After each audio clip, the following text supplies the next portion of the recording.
আপনারা অনেকেই ভালোবাসা কি এটা জানেন না। আপনারা হারানোর ভয়কে ভালোবাসা বলতে শিখেছেন। প্রেম একটা খুব বড় গিফট খোদার। এত বড় গিফট আল্লাহ সবাইকে দেন না। এবং আপনারা যেটা হয় কি যে নেটফ্লিক্স দেখে বইপত্র পড়ে আপনাদের জীবনে মনে হয়েছে যে প্রেম করার প্রতিভা সাথে নিয়ে জন্ম নিয়েছে। It's not necessarily like this. মানে এই যে রোম্যান্টিক প্রেম আমরা যেটাকে বলি, এটা তো একটা ফ্রেঞ্চ আবিষ্কার। মানে আপনি 11-12 সেঞ্চুরির আগে এই যে রোম্যান্টিক প্রেমের যে মোটিভগুলো এগুলো কিন্তু ছিল না। লেলা মজনুন, আপনারা কখনো মজনুন, আচ্ছা লেলা মজনুন ব্যাপারে একটা কথা বলার আছে। দেখেন মজনুনের নাম কিন্তু মজনুন না, ক্যাশ। এবং মজনুন কিন্তু একটা রিয়েল ম্যান, মানে রিয়েল ম্যান ইন দ্য তাবেঈনদের যুগের মানুষ তিনি, হ্যাঁ, এবং আরবে।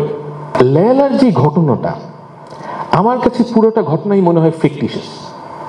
কারণ লেলা মজনুর যেই কবিতা সেটা মজনুন নিজে লিখছেন। এবং লেলার সাথে ঘটনা হচ্ছে এরকম যে লেলা মজনুর ক্যাসের সাথে ছোটবেলার প্রেম, তারপর লেলার বিয়ে হয়ে যায় এবং সে অন্য কোথাও চলে যায়। এবং মজনুন তার প্রেমে, মজনুন ওয়ার্ডটা আরবিতে হচ্ছে কি যার উপর জিন আসর করেছে, মানে ম্যাড লাইক সিচুয়েশন, পাগল। এখন আপনি যখন তার কবিতা পড়বেন, it is so profound, such innocent, it is তখন আপনার মনে হবে কি যে আপনার নিজেকে প্রশ্ন হবে যে এটা কোন মানুষ যে এভাবে, যখন একটা শহরে তিনি দেয়াল ছুঁয়ে বলছেন যে এই শহর, আমি শহরের প্রত্যেকটা দেয়াল, এই বিড়াল সবকিছু আমাকে লেলার কে মনে করিয়ে দেন।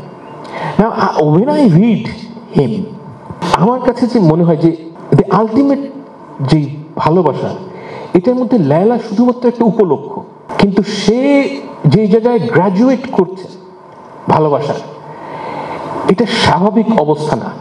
আপনারা উপন্যাস পড়ে, নেটফ্লিক্স পড়ে মনে করছেন যে প্রেম বোধহয় সবাই করতে পারে।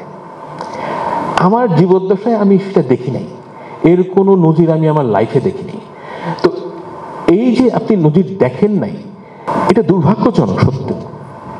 কিন্তু আমার কাছে মনে হয় যে খোদার যেই প্রেম, এই প্রেম যদি আপনি একসেপ্ট করেন এবং এমব্রেস করেন, তাহলে আপনি এমন একটা মেন্টাল স্টেটে যেতে পারেন যেখানে আপনাকে কে কি বলে, আপনার কি ইতিহাস, এটা আপনাকে এফেক্ট করবে না।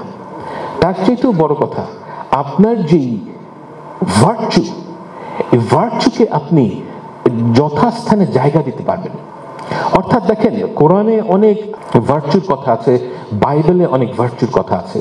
আপনারা সবাই ভার্চুর কথা জানেন, সত্যবাদিতা, অনেস্টি, ইন্টেগ্রিটি, ট্রুথফুলনেস, তারপর অনার, এগুলো হচ্ছে বিভিন্ন ধরনের virtue. If I ask you a simple question, how do you classify, how do you prioritize this virtues? কোনটার উপরে কোনটা? যে আপনার খোদার প্রেমে পড়তে হবে, এবং এই প্রেমে পড়ার জন্য আপনাকে, মানে যেটা, এটা হচ্ছে কি আপনার লক্ষ্য, কিন্তু যেই কাজটা আমি আপনাদের সবাইকে এট দ্য বটম লাইন করা উচিত, এটা একটা ছোট্ট পরামর্শ যে মানুষের সাথে কম মিশবেন। এটা একটা খুব প্রয়োজনীয় বিষয় যে মানুষের সাথে বেশি কথা বললে এবং বেশি মিশলে আপনাকে মিথ্যা বলতে হবে। এটা প্রত্যেকের জন্য সত্য কথা। এবং আপনার মধ্যে যার সাথে আপনি মিশবেন, আপনার একটা আকাঙ্ক্ষা তৈরি হবে। এই আকাঙ্ক্ষা থেকে আপনার মুক্তি পাওয়া দরকার। এবং একটা জিনিস মনে রাখবেন যে আপনি যখন কোনো জিনিস ছাড়তে চান, আপনি কোনো জিনিস শুধু ছাড়ার প্রতি যদি আপনার আকাঙ্ক্ষা থাকে, আপনি ছাড়তে পারবেন না। আপনাকে অন্য একটা কিছু করতে হবে। অর্থাৎ ছোট উদাহরণ হচ্ছে, আপনি যদি সিগারেট ছাড়তে চান, কিন্তু আপনি যদি সারাদিন সিগারেট খাওয়ার চিন্তা করেন, আপনি আমার সিগারেট খাওয়া ধরবেন। সিগারেট ছাড়ার একটা ভালো লক্ষ্য, মানে ভালো তরিকা হচ্ছে কি, আপনি গাঁজা খান। হ্যাঁ, যদি আপনি গাঁজা খান কিংবা ভেপ খান, তখন আপনার কিন্তু সিগারেট খাওয়ার চিন্তাটা মাথা থেকে বের হয়ে যাবে।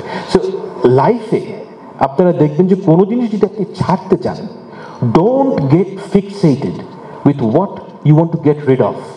আপনার ফোকাস করা উচিত এমন একটা জিনিস যেটার বাই প্রোডাক্ট হিসাবে আপনি এটা ছাড়তে পারবেন। এটা বাংলাদেশ, এখানে প্রতিটা জায়গায় বৈষম্য পাবেন আপনি, প্রতিটা জায়গায় মিথ্যা কথা বলবে মানুষ। এই দ্য টার্গেট ইজ এই বৈষম্য, এই মিথ্যা যাতে আপনাকে এফেক্ট না করে, এবং এই এফেক্ট না করার জন্য আপনাকে খোদার প্রেম ছাড়া আর কিছু নাই, আমি আপনাকে সেই জায়গায় যেতে বলছি। আমার বক্তব্য এখানে শেষ।